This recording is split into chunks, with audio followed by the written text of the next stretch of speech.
Welcome to the fourth video of the Life in Half a Second Challenge. Let's do a recap of all the things that you should have done up to this point. First of all, you should have posted on Facebook or whatever social media you use that you're doing this challenge.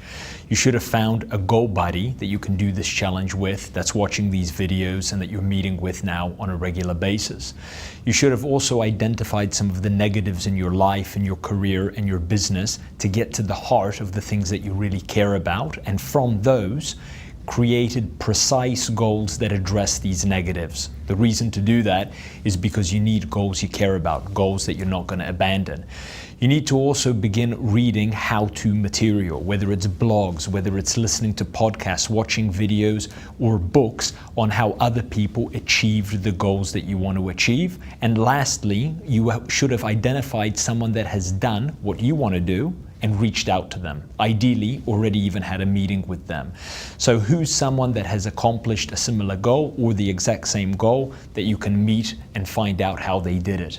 Now, these two last action items, in terms of surrounding yourself with material, how to accomplish a goal, and meeting people that have already accomplished those goals, dramatically impact your self-belief. The more material you read on how to do something, and the more people you interact with that have already done it, that are around you, sitting at tables, drinking a cup of coffee, and they've already achieved those goals, the more you're going to believe that you can also achieve them. This is critical, absolutely critical, because if you don't believe that you can achieve a goal, you won't take any action. I mean, think about the following. Say you want to start a business and you're convinced that you'll fail if you do this business. If you go out on your own, you won't be able to find enough customers, you'll starve to death, you won't be able to feed your family, and you're convinced that this is going to be the outcome. That's what you believe. Well, if that's what you believe, you're not going to take any action. Who in their right mind would take any action if that's the outcome that they believed that they would get? So the more material you surround yourself with and the more people you surround yourself with that have already accomplished those goals, the more you're going to believe that you can accomplish them, which will allow you to take action, to try to move towards the goal. Without belief, there's no action, there's no trying. Your journey is over before it starts. The second thing that happens by surrounding yourself with people and material that show you how to do something is your knowledge increases. It ceases to become a mystery. You actually find out how other people did what you want to do. So you can explain it to others. This is how others did it. And your belief begins to go up. If they did it, surely I can do it. Which means that knowledge and belief go hand in hand. The more you learn about how something is done, the more you study it, the more you find out, the more your self-belief is going to increase. The reason that many people don't believe they can achieve something is they have no idea how to do it. Say you want to be a millionaire, say you want to have a big business, say you want to follow a passion or a pursuit, and you have no idea how to do that. What's going to be your belief that you can do it? It's also going to be low because you just don't know how. So keep in mind that these two items really go heavily hand in hand. This brings us to the goal pyramid. Now, this is the same goal pyramid that's outlined in Life in Half a Second in the fourth door of success. It relies on really breaking down the path to the goal that you're trying to achieve and break it down into milestones.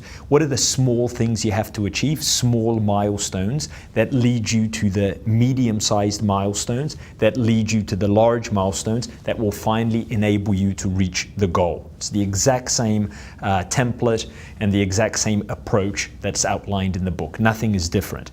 Now, my personal preference when using the goal pyramid, and I've used it for the last 20 years in absolutely everything and anything that I've tried to achieve, is to use it for 1 year intervals. So I would create a goal pyramid around something very major, and I'll give you an example in a second, that I'm trying to achieve, and it's usually a 1 year time frame. Of course, it can be for you 3 months, 6 months, 2 years. There's no set rules. This is just personal preference. I like to operate in time spans of 1 year.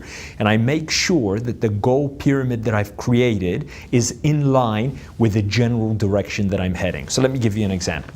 I created Solve It software with a few other people in the year 2005. And my general direction at that point is I wanted to build Solvit up into a significant business. I wanted it to be a 10, 20, $30 million a year company in terms of revenue. So that was the direction.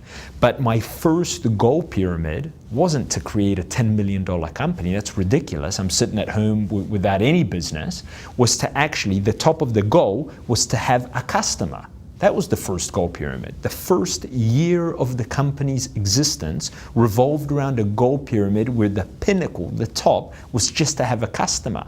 And to get to that top, imagine all the things that I had to do. I had to research the market. I was new to Australia. I'd lived in the United States for 20 years. I moved to Australia and I didn't know anything about Australian economy, major industries, which directions would be better than others in terms of developing products. I was ignorant. So there was all this research that had to happen. I had to go into the marketplace, talk to prospective customers, understand the competitive landscape. We had to incorporate a company, create a website, create marketing collateral, make a lot of sales calls, and then all of that in a 1-year time frame led to us getting the first customer. So that was the first goal pyramid, 1 full year, but it was in line with the direction that I'm heading. So the next year's goal pyramid, once we had a customer, we had done all these things, was to build $1 million business, get to 1 million in revenue. Now all of a sudden, you need more customers, you need references, you need to hire people, you need to productize some of the things that you're doing. So again, all of these different milestones that need to happen with the hope that in the end, after 1 year, it will result in a $1 million a year business. And you know what? We didn't get there in 1 year. It actually took 2.5 years to get to $1 million a year business. That's okay. So a lot of the milestones took longer than we thought. We had to make changes and learning as we went along in a new country, we made mistakes. But in the end, we did get to $1 million a year. And then came the next goal pyramid, which was to get to $5 million a year, which required offices in other states, hiring a professional sales team, alliances with major partners, and so on and so on. So the message that I'm trying to get across to you is you don't have to have a goal pyramid for the next 20 years of your life or some massive dream and how you're going to break that down. It's too hard. It gets too complicated, it's too difficult.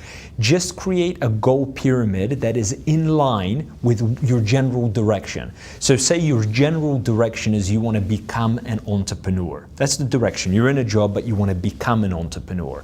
So maybe the goal pyramid for the first year revolves around preparation for you stepping out, increasing your savings, increasing your knowledge, researching the market, things that you can do while you're still an employee. So that becomes your goal pyramid for the first year, which is in line with the direction that you're heading.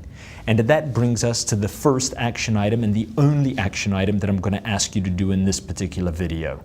I want you to create a pyramid for whatever goal you've set. I want you to map out the milestones, the small ones, the medium ones, the large ones that you need to accomplish to get to the goal. Now look, I don't want you to feel like you need to nail this in your first attempt, and the reality is that you're not, because whatever you're trying to achieve is typically going to be something new, which means you might not know half of the milestones on there. That's why being in an environment where you're reading material and meeting with people that instruct you or educate you on how something is done is going to be helping you filling in the different pieces in the goal pyramid. So what I'm asking you to do is really to create a draft.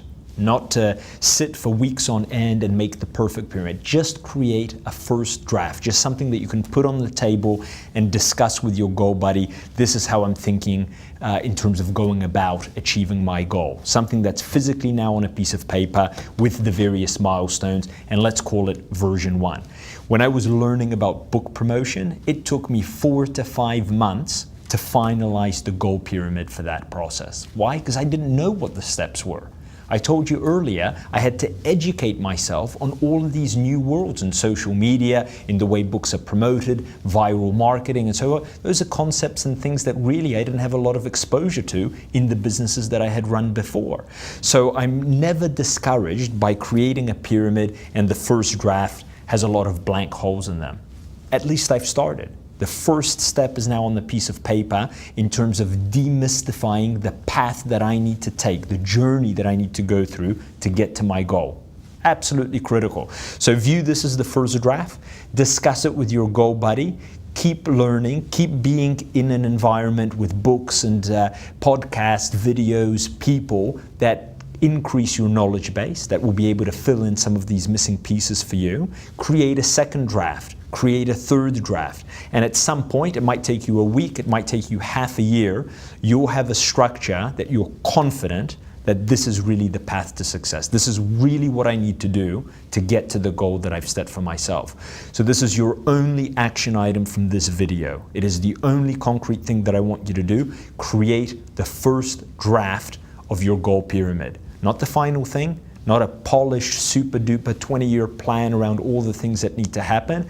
Just take it in bite-sized chunks, think about the next year or even the next 6 months of what you're trying to do, and create a draft. Use the template that's next to this video and jot in some milestones, jot in some bigger milestones, and that is going to be your first attempt, your first draft at the goal pyramid.